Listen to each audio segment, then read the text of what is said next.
At number 10, I have Pandemonium 2. Composed by Burke Treisman, I hope I'm saying that right. Pandemonium 2 soundtrack is a crazy experimental, psychedelic, ambient at times, Fifth Element vibe hidden gem that you would expect from Crystal Dynamics. This soundtrack is amazingly unique. Notable tracks just like the one that you're listening to now, Zol Train, fall into all sorts of different categories. Everything from breakbeat to acid jazz to orchestral and tribal. One thing that I love about the music in Pandemonium 2 is that it captures the world very nicely. I think that Pandemonium 2 has some of the craziest and wackiest level design out there. The only way I can describe it is if you're sleeping, having a really crazy psychedelic dream, and tripping acid all at the same time. I highly recommend not only just listening to the soundtrack, but playing through the game as well. It's a really good playthrough and quite possibly one of the best platformers on the PS1 system. For my number 9 spot, I chose Silent Hill 2, one of my all-time favorite video games. Composed by Akira Yamaoka, Silent Hill 2's music is a hauntingly good time. With the down-tempo ambiance and melancholic themes, it's really hard not to get immersed into the dark and despairing world. I think this has to be one of the best video game soundtracks out there. It's textbook on how to write tension and despair. Just like the track you're listening to right now, the track Promise is a great example of that. The haunting piano melody makes you feel sadness and despair and melancholy, like there's no hope. And with that, it pulls you into one of the central themes of Silent Hill 2. It's honestly not that bad listening to it while killing the demons of your shadow self. So if you're up to it, most definitely check this soundtrack out. It's worth a listen. In the number 8 spot, I chose the music of Crisis Core. From the world of Square Enix and Final Fantasy VII, the music was composed by Takeharu Ishimoto. I love this soundtrack so much, it really does fit the characters in the world of Final Fantasy VII. Tracks like the theme of Crisis Core, Under the Apple Tree, really give their scenes emotion and character. In comparison to Final Fantasy's original composer, Nobuo Uematsu, I believe that Ishimoto-san really did step up to the plate with this soundtrack. It was a very tall order and he executed it very well. Some tracks blend acoustic guitar with violin, and other tracks are just full-on orchestral pieces. And it really sets the stage for the prequel world of Final Fantasy VII. So if you have a PSP, because it's only available on PSP for some reason, dust that bad boy back off, play the game, and listen to the amazing soundtrack that Crisis Core has to offer. And in my number 7 spot for my all-time favorite soundtracks is the dark and dreary game Alice Madness Returns. This game was made by Electronic Arts and independent studio Spicy Horse. The game's soundtrack was composed by Jason Tai and Marshall Crutcher. Being inspired by the dark and dreary London, a lot of the instrumentation and composition on the soundtrack is primarily string-based. One really big thing I love about the soundtrack is that each chapter has its own theme and set of instruments. There's a very notable title on this soundtrack.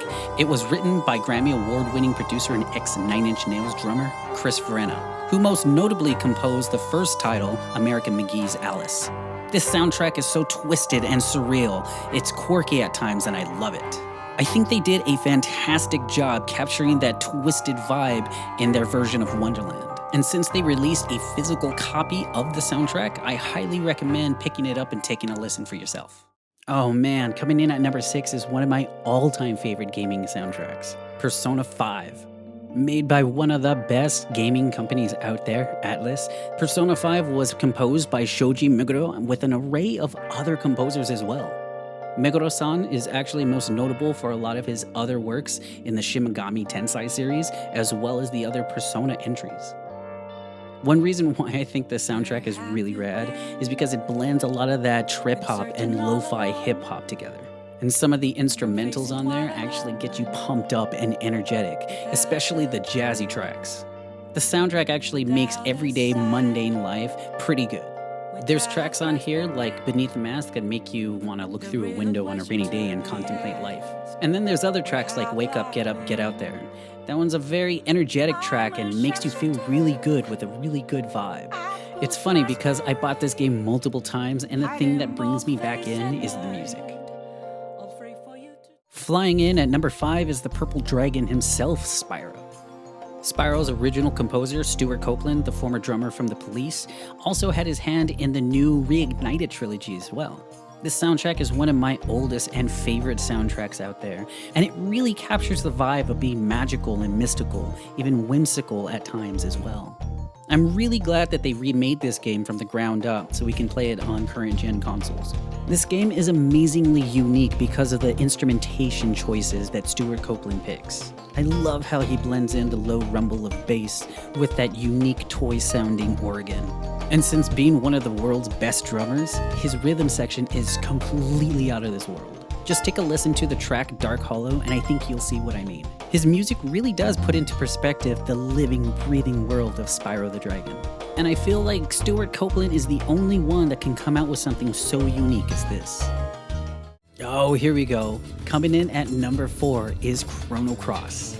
This soundtrack makes me immediately smile and happy. Developed by Square, it was composed by Yasunori Mitsuda, whom also composed Chrono Trigger and Radical Dreams. One of the coolest things about this soundtrack for me is how serene and dreamy it sounds. It's almost tropical in a non-traditional sense, especially in the first village that you visit. I want you to take a listen to one of the title tracks. It's Time's Scar. The violin work in this title is excellent, and it makes you feel immediately like you're going to go on a journey across the vast fantasy world. The essence in that regard is executed really nicely.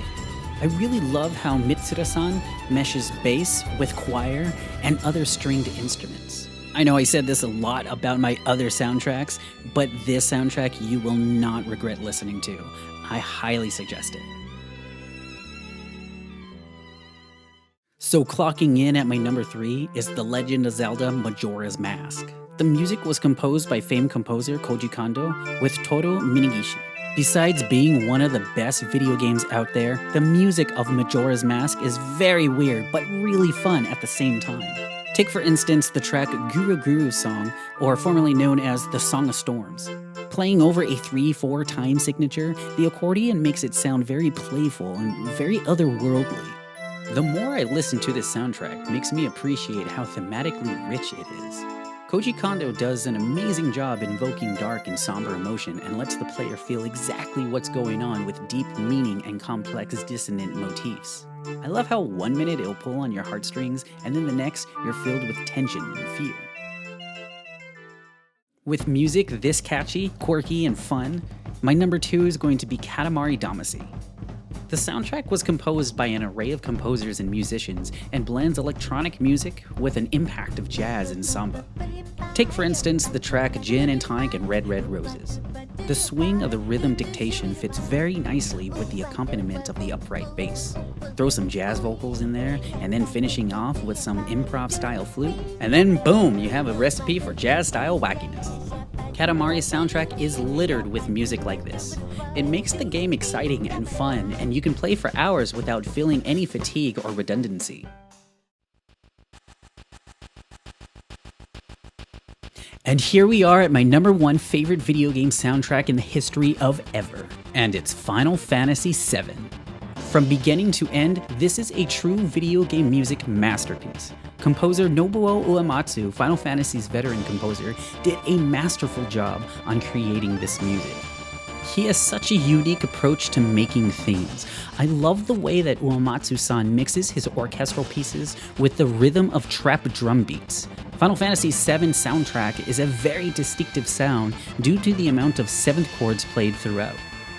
But it gives life to the world and the characters of FF7 with such a unique style. This is what Final Fantasy VII's world sounds like. So when I heard that Uematsu-san is still going to be involved with the remake, I was floored to say the least. And since the remake's release is just over the horizon, I cannot wait to hear the updated and rearranged pieces of music. Hello YouTube and welcome to Sector 7 Music's YouTube channel. Allow me to introduce myself. My name is Ryan Reyes and I'm a music composer and sound designer based out of Portland, Oregon. First and foremost, I just want to say thank you for tuning in. This means the world to me. This channel has been a long time in the making and a long time coming.